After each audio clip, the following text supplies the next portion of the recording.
اور حضرت محمد صلی اللہ علیہ وسلم کو نبی آخر زمان بنا کر بھیجا، اب تم اس کو نہیں مانو گے تو اس کا مطلب ہے کہ تم براہ راست میری بات کا انکار کر رہے ہیں، اس لیے پھر وہ بھی نان مسلم میں آ جاتا ہے۔ نان مسلم کہتا ہے ہمارے یہ جو لفظ کافر ہے نا، کافر کا مطلب یہ نہیں ہے گالی نے، کافر کا مطلب ہے انکار کرنا، I don't accept it, I don't want it, میں نہیں مانتا، ٹھیک ہے۔ تیسری بات یہ ہے کہ اللہ نے کہا کہ اب میں نے تمہاری جتنی بھلائیاں رکھی ہیں نا، وہ میں نے تم سمجھتے ہو کاروبار میں ہیں، رزق میں ہیں، پیسے میں ہیں، عورت میں ہیں، حسن میں ہیں، جوانی میں نے تمہاری ساری بھلائیاں عبادت میں رکھی، تم میرے ساتھ اپنا کنیکشن ٹھیک رکھو، میں تمہاری بگڑیاں، میں تمہاری الجھنوں کو، میں تمہارے ہر جگہ پہ کام آتا رہوں گا۔ اور یہ عبادت جو ہے نا، یہ تقریباً ہر فرقے میں ہے، یہودی بھی عبادت کرتے ہیں، عیسائی بھی عبادت کرتے ہیں، وہ چرچ جاتے ہیں، تو عبادت کے اپنے اپنے ان کے پیرامیٹر ہیں۔ مسلمانوں کو جو عبادت ملی ہے وہ نماز ملی ہے، ٹھیک ہے، تو یہ عبادت ہے۔ عبادت کا مطلب یہ ہے کہ تم آؤ اور اپنے سر تسلیم خم کرو کہ یار اے یا اللہ میں آپ سے صلح کرتا ہوں، میرے سے نہیں ہوتا، یا اللہ میرے کام تو بنا دے۔ بیسیکلی تو اللہ ہماری نماز سے بے نیاز ہے، تو نماز کے اندر آپ دیکھیں گے جب بھی آپ نماز پڑھیں گے نا، آپ کو پیس آف مائنڈ ملے گا۔ تو تیسری عبادت کے ساتھ اللہ نے جوڑا کہ اگر تم مجھے آ کے پریکٹیکلی میرے آگے سر کو نہیں جھکاؤ گے تو میں کیسے مانوں گا کہ تم میری مانتے ہو۔ چوتھی بات آ گئی کہ روزے میں نا اللہ نے انسان کا جو باڈی انفراسٹرکچر ہے نا وہ طاقتور رکھا ہے۔ اب تو ڈاکٹر بھی کہتے ہیں فاسٹنگ کرو، یہ کرو، وہ کرو، تو روزے میں وہ بھی پورے سال میں ایک ماہ، وہ بیسیکلی اللہ نے انسان کے فائدے کے لیے، جیسے ماں باپ ڈنڈے کے زور پہ نہیں بچے کو کھانا کھلاتے ہیں، ان کو طاقتور بناتے ہیں، ایسے ہی اللہ رب العزت چونکہ بندوں سے محبت کرتا ہے، تو اللہ رب العزت جو ہے نا یہ چاہتے ہیں کہ میرا بندہ ٹھیک ہوگا، صحت مند ہوگا تو صحیح کام کرے گا۔ ایک معذور بندہ، ایک بیماریوں سے گھرا ہوا بندہ، وہ معاشرے میں کوئی کردار ادا کر سکتا ہے؟ تو روزہ جو ہے نا بنیادی طور پر یہ ایک انسان کی جسمانی صحت کا ایک بہت بڑا ہتھیار ہے۔ ہم سمجھتے ہیں اس سے کمزوری ہوتی ہے، حالانکہ اندر سے 15 پتہ نہیں ہزاروں بیماریاں وہ اس کے اندر باڈی آرڈر جو ہے نا وہ ٹھیک ہو جاتا ہے۔ اس کے اندر جو چیزوں کی کمی ہوتی ہے نا، جو چیزیں بڑھ جاتی ہیں، کولیسٹرول ہے، پتہ نہیں جو آج کل ڈاکٹر کی لمبی لسٹ ہے، اس کے اوپر بات لمبی ہو جائے گی۔ تو روزہ بیسیکلی شفا ہے۔ تو روزے میں بھی اللہ انسان کا فائدہ دیکھتے ہیں۔ پھر رہ گئی حج۔ اب حج جو ہوتا ہے نا، حج کا مطلب اللہ پاک بندوں سے بے نیاز ہے کہ میرے پاس تم بیت اللہ آؤ، اور میں جو ہے نا تم نہیں آؤ گے تو میں تمہیں جو ہے نا مانوں گا نہیں۔ بیت اللہ کا حج کا مطلب یہ ہے کہ اللہ پاک کے خزانے جو ہے نا وہ لامحدود ہیں، اور اتنے لامحدود ہیں کہ اللہ پاک کہتے ہیں کہ میرے پاس اتنے خزانے ہیں، میں بندوں کو کیسے دوں؟ تو ایک بادشاہ جو ہوتا ہے نا، بادشاہ کے پاس ایک بڑی سلطنت ہوتی ہے، تو جو عقل مند رعایا ہوتی ہے نا ملک کے کسی دور دراز کونے سے، اب اس کو جب بھی کوئی پریشانی آتی ہے وہ کیا کرتا ہے، جو اگر بادشاہ اچھا ہو تو وہ کیا کرتا ہے، وہ بادشاہ کے پاس پیدل چلتا، سفر کرتا، مٹی گھٹا اور جو ہے نا مشکلوں میں سے گزرتا، وہ بادشاہ کے دربار میں پہنچ جاتا ہے۔ بادشاہ کو جب پتہ چلتا نا فلاں ملک کے فلاں کونے سے ایک جو ہے نا فریادی آیا ہے، تو بادشاہ کیا کہتا ہے، اس کو نا کچھ تھیلیاں، کچھ اشرفیاں، کچھ جو ہے نا چیزیں، اس کو جاتے ہوئے کچھ نہ کچھ انعام دے دیتا ہے کہ یار اس کو بادشاہ سے محبت ہے، اور یہ اس کو امید تھی کہ میرا بادشاہ جو ہے نا میرے کام آئے گا۔ تو حج بیسیکلی نا، حج اللہ رب العزت نے ایک ایسا عمل رکھا ہے، بخشنے کے، عطا کرنے کے نا مختلف ایک پیرامیٹر ہوتے ہیں۔ جیسے ہم دیکھتے ہیں کہ ماں باپ سے ہم اچھے طریقے سے بات کر لیں، خوش ہو کے مل لیں، تو ماں باپ اسی میں خوش ہو جاتے ہیں۔ ماں باپ کے لیے اگر ہم کوئی تحفہ لے کر آ جائیں تو وہ لوگوں کے سامنے بیٹھ کر ہماری تعریف کرتے ہیں، میرا بیٹا، میری بیٹی بہت اچھی ہے۔ ماں باپ کے ہم رسپیکٹ کریں تو وہ کہتے ہیں میرا بیٹا بڑا فرما بردار، اس طرح وہ ایسے خوش ہو جاتے ہیں۔ اللہ رب العزت بھی، حالانکہ ماں باپ ان سے بے نیاز ہوتا ہے، وہ کھانا پہلے بھی کھا رہے ہیں، وہ خود باپ تو خود کما کے بیوی کو کھلاتا ہے، تو وہ یہ نہیں ہے کہ وہ اولاد کے بغیر مر جائیں گے، لیکن ایک خوشی ہوتی ہے۔ اللہ رب العزت بندوں کا پیدل چل کر آنا، پھر اللہ پاک کہتا ہے کہ انہوں نے میری خاطر اپنے لباس کو چینج کیا، احرام باندھتے ہیں ہم لوگ۔ اللہ بندے کو نا فقیر بناتے ہیں، کیونکہ بادشاہ کے دربار دربار میں جانے سے پہلے نا اگر بندہ بادشاہ بن کر جائے تو بادشاہ سے کچھ نہیں دے سکتا، تو فقیر بن کے جانا پڑتا. تو اللہ احرام پہناتے ہیں تو اپنے آپ کو جو ہے نا عاجزی انکساری میں ڈال کر. تو یہ اسلام کا بنیادی ہیں 5 ارکان.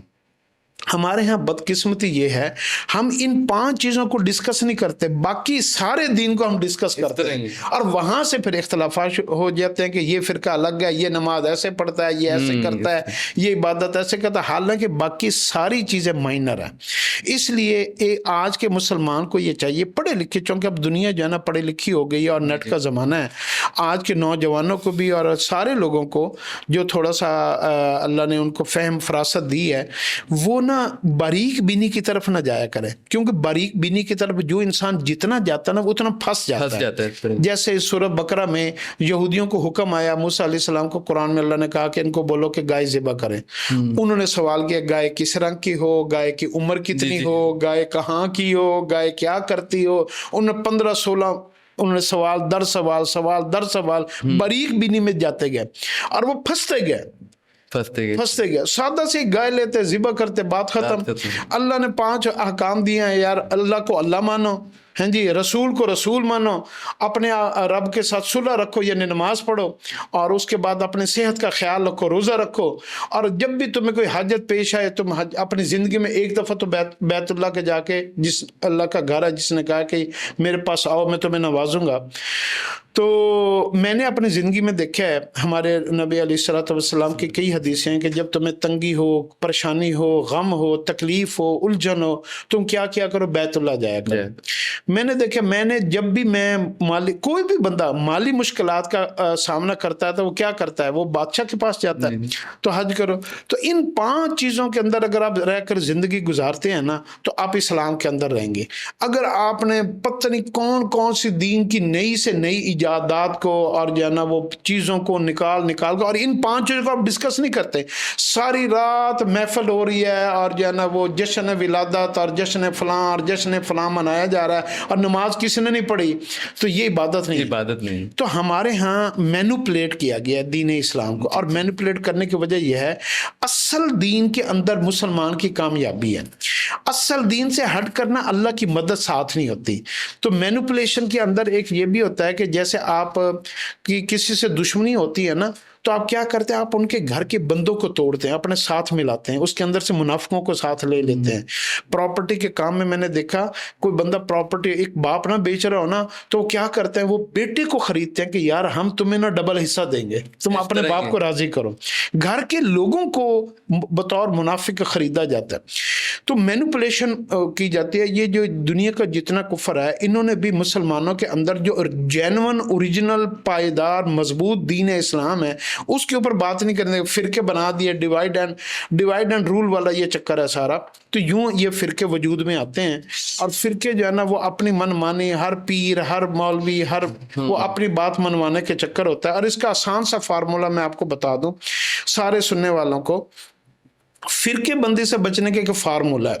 اگر کوئی بھی انسان آپ کو اللہ کی طرف بلا رہا ہے نا، جیسے صحابہ حضور صلی اللہ علیہ وسلم کے پاس آتے تھے نا، اپنے مسئلے بتاتے تھے، آپ ان کا رخ اپنی طرف نہیں پھیرتے تھے، حالانکہ آپ نبی تھے، آپ دعا کر کے ان کا مسئلہ حل کروا سکتے تھے.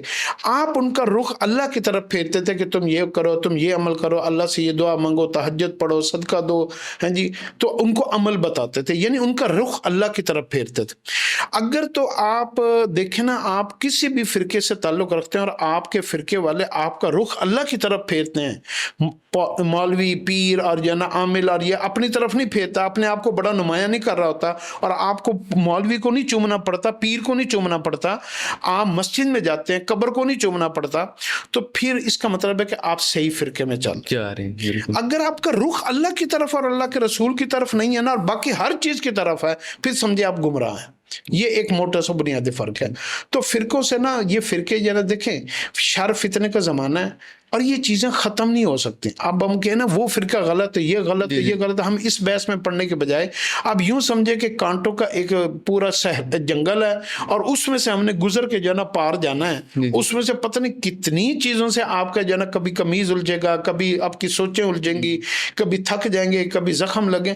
تو یہ پورا دنیا ایک جنگل ہے اور اس میں لوگ صرف اپنی چیزیں آپ کے عقیدے کو، آپ کے ایون کہ آپ کے جذبوں سے بھی کھیلتے ہیں. عقیدہ تو بڑی دور کی بات ہے، آپ کے جذبوں سے بھی کھیلتے ہیں.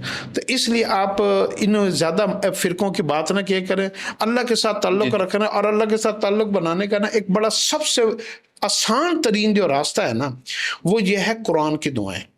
آپ قرآن کی دعائیں یاد کریں، پھر اس کے بعد حضور صلی اللہ علیہ وسلم نے جو دعائیں پڑھی ہیں نا، حدیث کی دعائیں، یہ جو کتابوں میں فلاں پیر نے یہ دعا پڑھی، فلاں پیر نے یہ وظیفہ کیا، فلاں پیر نے یہ درود پڑھا، فلاں پیر نے یہ کیا، آپ ان کو فی الحال چھوڑ دیں. کیونکہ حضور صلی اللہ علیہ وسلم سے بڑا تو پیر کوئی نہیں ہے نا، سب سے بڑے تو آپ ہی ہیں نا. آپ نے جو بتایا آپ وہ دعائیں یاد کریں اور قرآن کی دعائیں یاد کریں. آپ اگر یہ دو دعائیں پڑھتے رہیں، آپ کو پتہ ہے ان دعاؤں کے اندر پورا دین ہے. جو بندہ دعائیں مانگتا ہے نا، اگر وہ تھوڑا سا بھی زگ زیگ ہوتا ہے نا، اللہ اس کو پکڑ کے سیدھے راستے پہ کھڑا کرتا ہے. دعاؤں میں اتنی طاقت ہے. لیکن آپ کو پتہ ہونا چاہیے کہ آپ مانگ کیا رہے. اگر آپ نے غلط دعائیں مانگ رہے ہیں، پیر فقیر کی اور ادھر ادھر کی سنی سنائی مانگ رہے ہیں، قرآن کی دعا کو اہمیت نہیں دے رہے، حدیث کی دعا کو اہمیت نہیں دے رہے، پھر آپ کے گمراہ ہونے میں کوئی شک نہیں ہے. ماشاءاللہ بہت خوبصورت جواب دیا. مجھے اس چیز کا ڈاؤٹ تھا اور آپ نے بہت کلیئرلی مجھے اس کا آنسر دیا ہے، مجھے سمجھ آ گئی ہے. بہت مزہ آ رہا ہے آپ کے ساتھ کر کے. لیکن آپ کو زیادہ ٹائم نہیں لوں گا. آخری سوال آپ سے پوچھنا چاہتا ہوں کہ یہ شرک کیا ہے؟ شرک کہتے ہیں کہ بہت سینسٹیو چیز ہے. مثال کے طور پہ وہ کہتے ہیں کہ اگر اذان ہوئی ہے اور آپ نماز پڑھنے نہیں گئے، تو آپ نے اللہ کے پاس نہیں گئے، انکار ہی کر دیا اللہ سے، تو یہ بھی شرک میں آ جاتا ہے کہ آپ نے اپنے نفس کی بات مان لی. نہیں، جو شرک کی صحیح ڈیفینیشن تو یہ ہے، ایک ہوتا ہے اس کا لفظی ترجمہ اور ایک ہوتا ہے اس کا عقیدہ. لفظی ترجمہ شرک کا مطلب یہ ہے کہ کوئی چیز، کسی چیز کا منتشر ہو جانا نا. جیسے ہم نے ایک پانی کا گلاس لیا، وہ ایک گلاس کے اندر پانی ہے، اب ہم نے وہ پانی کو نیچے پھینک دیا تو پانی جو ہے نا پورا پھیل گیا ہے. کوئی کچھ پانی ادھر چلا گیا، کچھ ادھر چلا گیا. کسی چیز کا منتشر ہو جانا، اس کو یہ لفظی ترجمہ ہے، اس کو شرک کہتے ہیں. اور کسی چیز کو اکٹھا کر کے ساری چیزوں کو سمیٹ کے ایک برتن میں رکھ دینا، اس کو توحید کہتے ہیں. تو انسان کی جب سوچیں ہوتی ہے نا، اللہ نے نا انسان کو، مسلمان کو نا مینٹلی پاورفل بنایا. آپ کو پتہ ہے دنیا کے آپ پہلوان بن جائیں، آپ باڈی بلڈر بن جائیں، آپ فوجی میں ٹریننگ ہوتی ہے SSG کمانڈو کی، اس میں آخری فکر ہوتا ہے gentleman power is not here, power is here. تو جو آپ کا مینٹلی طاقت، جو آپ کی جتنی بھی سوچیں ہیں، فکریں ہیں، آپ کے خیالات ہیں، آپ کے جذبے ہیں، وہ آپ کو ایک جگہ پر مجتمع ہونے چاہیے. انسان ٹوٹتا ہی تب ہے کہ جب اس نے امید کسی سے رکھی ہوتی ہے، دل کسی سے لگائے ہوا ہوتا ہے، پیسہ کہیں لگایا ہوا ہوتا ہے، خیالات کہیں ہوتے ہیں. جیسے ہمارے استاد ہمیں کہتے تھے، بیٹا تم کلاس میں بیٹھے ہو لیکن تم سوچوں میں کہیں اور بیٹھے ہو. تو یہ جو جب انسان کی سوچیں منتشر ہو جاتی ہیں نا، تو اس کو شرک کہتے ہیں. اور توحید کہتے ہیں کہ جب انسان، یعنی منتشر ہونے کا مطلب کیا ہے کہ ایک آدمی ہے، اس کو یقین ہو کہ میری اولاد بڑی ہوگی، اب مجھے کوئی پرابلم نہیں، اب مجھے مالی مشکلات نہیں آئیں گی، میرے پاس پیسہ بہت ہے، جائیدادیں، اب میں بھوکا نہیں مر سکتا، میرے تعلقات بہت ہیں، SP DSP IG فلاں فلاں فلاں فلاں میرے تعلقات ہیں، اب میرا کام کون خراب کر سکتا ہے، تو اب میرے پاس زمینیں بہت ہیں، میرے پاس یہ مسئلہ. اب جب اس کا یقین جو یہاں پہ ہوتا ہے نا، وہ چیزوں کے اندر منتشر ہو جاتا ہے نا، تو پھر اللہ کا یقین کہاں سے آئے گا کہ کرنے والی ذات اللہ کی ہے. اصل شرک یہ ہے، اصل یہ ہے. اور اللہ رب العزت، اچھا اس سے نا انسان کمزور ہوتا ہے. جب اس کا مختلف چیزوں میں یقین پھنستا ہے نا، تو وہ دوسروں کا محتاج ہونا شروع ہو جاتا ہے. IG کا محتاج ہو گیا، پیسے کا محتاج ہو گیا، چیزوں کا محتاج ہو گیا، اولاد کا محتاج ہو گیا، تو وہ محتاج ہوتا جاتا ہے، محتاج. اچھا اللہ اس کو محتاج نہیں ہونے دیتے. اللہ کہتے ہیں کہ تم ان ساروں چیزوں میں سے اپنے یقین کو نکالو اور دماغ میں ایک بات بٹھا لو کہ سب کچھ بھی میرے پاس ہو نا، میرے کام پھر بھی اللہ ہی نے بنانے ہیں. یہ اور یقین مجھے ہونا مشکلوں سے نکالنا بھی اللہ نہیں ہے, مجھے پالنے والا اللہ ہے. میں میرے پاس جو اتنا کروڑوں اربوں روپے بینک میں پڑا, میں یہاں سے نہیں پالوں گا. تو یہ جو سوچ ہے نا توحید کی, یہ اصل توحید ہے. اچھا دوسرا, اب پھر اس کی اگلی فارمز ہوتی ہیں جو اس کی انتہائی یعنی نفرت انگیز جو شرک کی جو شکلیں بنا لیتے ہیں لوگ, پھر وہ بت بنا لیتے ہیں کہ یہ ہمارا رب ہے. جی پھر وہ جیسے یعنی پہلے تو یقین خیالوں میں تھا نا, پھر وہ اس کو عملی شکل بھی دیتے ہیں کہ جی یہ ہمارا بارشیں برساتا ہے, یہ کرتا ہے, یہ کرتا ہے, یہ کرتا ہے. تو وہ بت پرستی میں چلی جاتے ہیں. وہ شرک کی سب سے بری ترین مثال ہے. ٹھیک ہے, تو اس میں جیسے جیسے آپ اپنے رب سے یقین کو کمزور کرتے جاتے ہیں اور اس کو بھلا کر چیزوں میں, بتوں میں, پیسوں میں اور حالات میں اور طاقت میں اپنے کام کے اور اپنے مسائل کا حل ڈھونڈتے ہیں نا, تو ویسے ویسے آپ اتنے بڑے شرک میں مبتلا, یعنی آپ نے اللہ کا کوئی شریک بنا لیا کہ اللہ تو کرتا ہی کرتا ہے لیکن یہ بھی کرتا ہے. اللہ نے نہ کیا تو میں ادھر سے کروا لوں گا. تو یعنی مطلب یہ ہے کہ اللہ نہیں کر سکتا, یہ کر سکتا ہے, حالانکہ وہ تو خود محتاج ہے.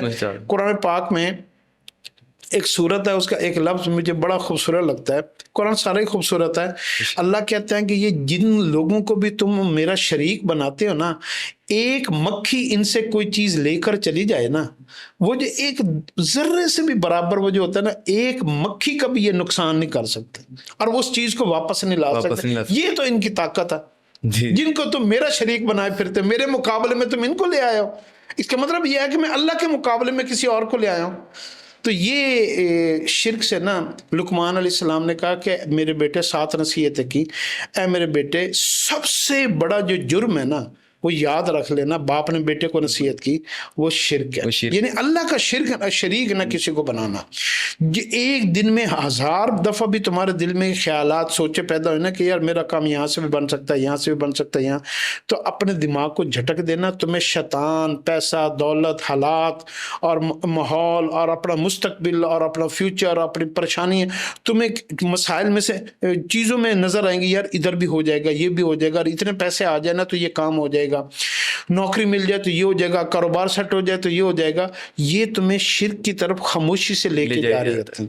تو تم نے اپنے ذہن کو مضبوط رکھنا کہ کرنے والی, جب بھی تمہارا دل ٹوٹے, غم زدہ ہو, پریشان ہو, مسجد جاؤ, گھر میں بیٹھو, گاڑی میں ہو, جہاں بھی ہو, اپنے سوچوں کو, اپنی جو لائن ٹوٹی ہوئی ہے نا, ڈسکنیکشن ہوئی ہے, وہ آپ دوبارہ کال کرو اور اللہ سے اپنے سگنل کو بحال کرو. آپ دیکھنا پتہ ہی نہیں چلے گا, حالات تمہارے موافق ہونے شروع ہو جائیں گے, وسیلے خود بخود بنتے رہیں گے. تو اس لیے جو ہے نا ان 5 چیزوں کے اندر آپ رہیں گے. یہ توحید کی بنیاد جو ہے نا وہ یہ ہے کہ آپ اپنے دماغ کو منتشر نہ ہونے دیں, تو پھر آپ ایک اللہ کے اوپر یقین رکھیں گے.